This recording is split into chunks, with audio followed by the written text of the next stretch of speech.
If the idea of investing in marketing as a small business owner gives you heartburn, you are in the right place. This video is for you. Welcome to Ponder with Ashley. I'm Ashley Waddington, the founder of Ponder This Consulting, and I make these videos to help bootstrap founders ponder new ways to move their businesses forward. I'm giving you the lessons I've learned, the mistakes I've made. I'm giving you the tools and the resources and the mindsets that I've invested my own money in as a bootstrap founder, building my own consultancy from the ground up. And today I want to talk about investing in marketing because it never feels good. So let's dive into it. All right, here we go. Call me crazy, but I think the idea of spending money to make money is incredibly uncomfortable. And I don't think I'm alone in that, especially if you're coming from a corporate environment, if you've ever been in a situation where there's an investment that happens in a company, it is the company's money, it is not your own. Now, when you're a bootstrap founder, that is completely different. You're often looking at a pile of cash that you know that when that cash is gone, you are out of business or you need to get really creative to find more, right? So when you're looking at spending money to make money, it just doesn't feel good. It feels like if I make the wrong investment, I'm going to put myself out of business. And quite frankly, that is the case. So one of the most important things that you can do is learn how to mitigate risk when you're making these decisions and you're going through these things. Because at the end of the day, you need marketing. I don't know of a business that doesn't market. And there's multiple different ways of marketing and all these things. There's different channels, but at the end of the day, businesses need marketing. You need marketing and you need sales to generate revenue. So the first thing you need to do is think about what is making me so uncomfortable about spending money to make money. Sit with the discomfort, get honest with yourself. How do you change your mindset to I'm investing in my business, I'm saving myself time. If you're choosing to outsource, you're saving yourself time that you would have been spending on creating your own marketing and learning and doing and executing. That time can be reinvested in other pieces of the business and move it forward. So we want to start flipping our mindset first. Now let's talk about the remedy to this mindset. Asking the right questions. At the end of the day, the job is to mitigate risk in a business. And the way that you can mitigate risk when you're vetting marketing vendors is to ask the right questions, which is why I'm going to give you my top questions that I ask when I'm looking at marketing vendors or when I've looked at marketing vendors in the past. And I'll give you some real examples of things that I've invested in as well and stories that I've heard of fellow founders investing in different marketing systems and tools as well, and their experiences and things that I've heard from them.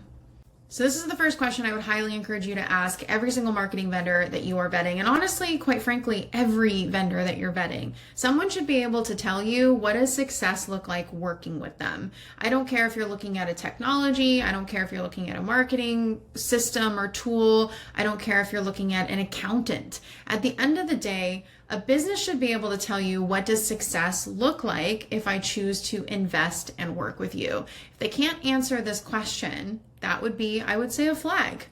If someone were to ask me this question, I wouldn't hesitate because I know the answer to it. Here's another great one. To achieve the desired result, what role do I play in the process? Now, this one's huge. I chose to invest in a marketing system where I had to learn and implement the marketing skills and tools and sales systems that I was learning. That's the system that I invested in. The people that succeeded in that system and felt like they got value from it were the ones that were willing to do the work. The ones who didn't and felt like they made a bad investment were the ones who were not willing to do the work. Now, the difference lies in the expectation. I don't know what the process looked like for the other people that came into this group. What I do know is if the expectation was that you're hands off as a founder, they're going to take care of everything, and they came into the system that I invested in, they wouldn't have been happy because the expectation was it's hands off for them. For me, I knew going in what was expected of me because I asked those questions in the sales process. So I knew I was investing in a system that I was going to learn and I was going to implement. And I made the choice to do that because I wanted to understand how to create systems that work in my business so that when I choose to bring other people in, I can understand what it is that I'm outsourcing and what success looks like because I've built those systems and I've learned those skills. Not every business owner takes that route. You don't have to. But I would highly encourage you to be really clear with your marketing vendors and really all vendors, yet again, what role do I play in this process? What are the expectations on me in order for this to be successful, because you want to go in with clear expectations. And if you're not willing to contribute what is expected, you don't want to enter into that agreement, because at the end of the day, nobody is going to get their job done. Nobody's going to be happy at the end of it. Expectations need to be clear. This is a really good one for marketing. What is a realistic timeline for ROI? Now, let's be honest. All of our ideal timelines for marketing is yesterday. Okay, most people are investing in marketing at a time when they're looking for more business, number one. Number two, realistic timeline should not be shorter than your sales cycle. Let me say that again. Your realistic timeline for your marketing should not be shorter than your sales cycle. I work with some consultants that are selling most are selling 5-figure deals, but a lot of them are selling 6-figure deals, okay? A 6-figure deal does not have a 4-week life cycle. It doesn't. It doesn't even have an 8-week sales cycle in most cases. So if they come to me and their expectation is that we're going to do 4 weeks of video marketing together and they're going to close a 6-figure deal, I'm going to be honest, that is not realistic, okay? It can happen. There is always the world of possibility, and there is always outliers, and it is always dictated by what you've done to build up to this point as well, right? Everything works together. That's the goal in a business. So if you've been heavily in the sales and marketing in other areas and you add a component, it could absolutely feel like it happened in 4 weeks. But the reality is it's the compounding of everything else you've been doing and then adding in this last layer to get things across the finish line. So having realistic timelines for ROI is a crucial piece in the vetting process of a marketing agency or a marketing partner or a fractional marketer, whatever path you're taking. Having realistic timelines is going to save you so much just stress of what to expect. And it's going to check you a little bit, because we always want things to happen yesterday. We do need to be realistic in our businesses. And often what is time as a founder, right? It's very easy to get lost in the weeds. So it's important to have the grounding elements of realistic so that we're not measuring our success against unrealistic expectations or our vendors. I love this question because I think that it shows clarity for you on your own strategy, but it also shows investment of your vendor. So what gap is this addressing in my strategy? Not overall strategy of every person you've ever worked with, in my strategy. I think it's really important to get clarity on how invested they are in the process of getting to know your business and how they're going to help you and your business. Yes, there are general ways that you can help every business depending on what kind of marketing that you're doing. But if they can't speak to the gap in your business, then in my opinion, they haven't done the discovery to really understand why they're the right resource to help you get to where you want to be and understand where do you even want to be? What is the gap in your mind, but also in reality? Because often you're going to a marketing vendor to help you understand that gap. So if they can't diagnose it, clarify it, and give you clarity on your own strategy and what's missing and how they're filling that gap, I would caution you. I would ask more questions and I would get more clarity around why they're the right fit. And last but not least, have you seen success with a business like mine? This is a great time to ask for testimonials, for case studies, to understand how your business fits into the success they've already had in their business. At the end of the day, the answer might be, I've never worked in your industry. I've never worked with a consultant like you. I have adjacent experience, but I don't have direct experience. But even that is a data point for you, because then you can take in that information and go, am I comfortable with that?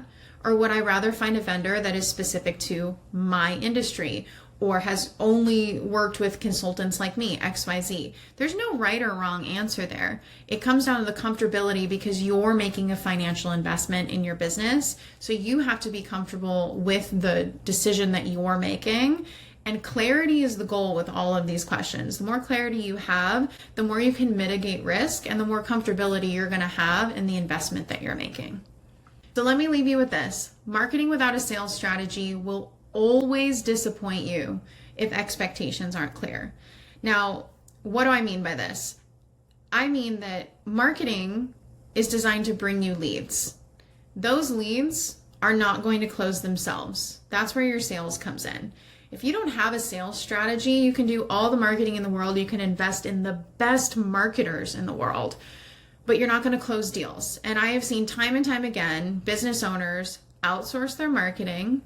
And I've heard from the marketing vendors the frustration of, I'm bringing them qualified leads, but they don't have a sales process and they don't have a sales strategy and they can't close them. And the blame is being put on the marketing agency, but the marketing agency is doing the job. There's no one to close the deals on the other side. Marketing and sales, the relationship between the two, I don't care what size business you're in, it is always a tension point in a business. If you can master this in your business, it's a game changer for you, because at the end of the day, you need marketing and you need sales. So both pieces need to be in place. But especially if you're looking to outsource, it's really, really important to make sure that you have a sales strategy to support whatever marketing investment you're going to make, because marketing is going to bring you leads, but what you do with those leads is ultimately going to dictate whether or not there's ROI on your investment.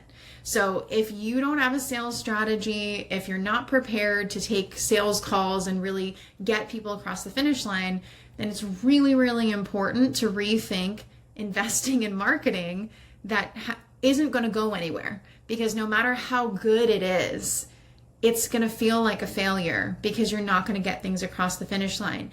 And you're going to set your vendors up to not be successful for you too, right? At the end of the day, everybody wants the same thing. They want you to be successful because if you're successful, you're going to speak highly of them. They're going to make money. You're going to make money. Everybody's going to be happy.